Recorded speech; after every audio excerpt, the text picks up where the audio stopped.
Узбекистан и Чувашия налаживают сотрудничество в планах развития сферы промышленности, сельского хозяйства, медицинского туризма и культуры.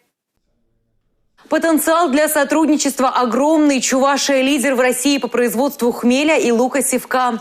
Природные условия Узбекистана позволяют успешно сотрудничать в плане научных селекционных изысканий.